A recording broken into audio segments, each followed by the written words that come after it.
கனியோட உண்மையான முகத்தை தோலுரித்த விஜய் சேதுபதி. ஸோ இப்போ பார்த்தீங்கன்னா, விஜய் டிவிலேருந்து பரபரப்பான ஒரு ப்ரோமோ ஒன்று ரிலீஸ் ஆகியிருக்குது. ஸோ அது குறித்து பார்க்கலாம். ஸோ சனி அண்ட் ஞாயிற்றுக்கிழமைகளில் விஜய் சேதுபதி அந்த வாரத்தில் நடந்த சம்பவத்தை குறித்து பஞ்சாயத்தை வச்சு கேள்வி எழுப்புவார். இதனால் பலருடைய முகத்திரை வெளிச்சமாகவும் செய்யும். ஸோ அந்த வகையில் கனி அண்ட் சபரி இவங்க 2 பேருடைய முகத்திரையை சக போட்டியாளர்களை வைத்தே விஜய் சேதுபதி தோலுரித்து காமிச்சிருக்கிறாரு. மேலும் விஜய் சேதுபதியினுடைய கேள்விக்கு பதிலளிக்க முடியாமல் போட்டியாளர்களுமே பார்த்தீங்கன்னா வாயடிச்சு போயிருக்கிறாங்க.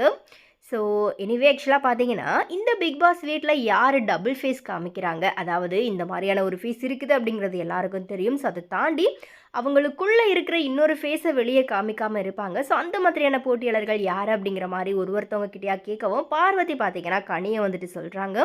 ஸோ அவங்க வந்துட்டு வெளியே ஒரு அம்மா மாதிரியாகவோ அக்கா மாதிரியாகவோ ஒரு அன்பு கொண்ட ஒருத்தவங்களாக காமிச்சாலுமே அவங்களுக்குள்ள ஒரு மிகப்பெரிய ஒரு கன்னிங் ஃபேஸ் வந்துட்டு ஒன்று இருக்குது அப்படிங்கிற மாதிரி, அது அவங்களுடைய எக்ஸ்பீரியன்ஸ் வச்சே கூட அந்த கன்னிங் உருவாகி இருக்கலாம் அப்படிங்கிற மாதிரியும் பார்த்தீங்கன்னா பார்வதி வந்துட்டு கனியை வந்துட்டு சொல்கிறாங்க. ஸோ நீங்கள் கனியை பார்த்து என்ன மாதிரி நினைக்கிறீங்க? ஸோ கனி எப்படிப்பட்டவங்க? ஸோ உங்களுடைய கருத்துக்களை மறக்காம கமெண்ட்டில் ஷேர்